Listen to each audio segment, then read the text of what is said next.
মাছ ধরার সময় জেলেদের জালে মাছের বদলে উঠে আসে ৮ ফুট দীর্ঘ ধাতব একটি বস্তু। শুরুতে হকচকিয়ে যান জেলেরা। ধীরে ধীরে জালের আবরণ থেকে বস্তুটি মুক্ত করেন। বস্তুটির উপরের অংশের ধাতব আবরণ সরানোর পর ভেতরের কলকবজা বেরিয়ে আসে। যানটি টর্পেডোর মতো দীর্ঘ সিলিন্ডার আকৃতির। এর উভয় প্রান্ত গোলাকার এবং পেছনের অংশে স্থিতিশীলতার জন্য ফ্যান বা পাখা রয়েছে।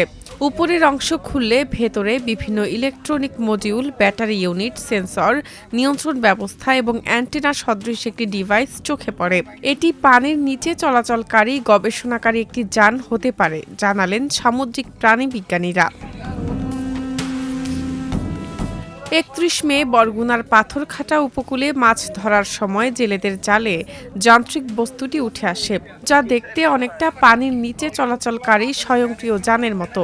লাল ও হলুদ রঙের প্রায় ৮ ফুট দীর্ঘ যন্ত্রটি উদ্ধার হওয়ার পর স্থানীয় জেলে সম্প্রদায় থেকে শুরু করে প্রশাসন ও গবেষক মহলে কৌতূহলের সৃষ্টি হয়।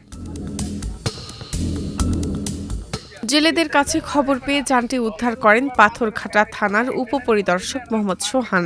২ জুন দুপুরে তিনি প্রথম আলোকে বলেন, সোমবার রাতেই কোস্টগার্ডের মাধ্যমে বস্তুটি ঢাকায় পাঠানো হয়েছে।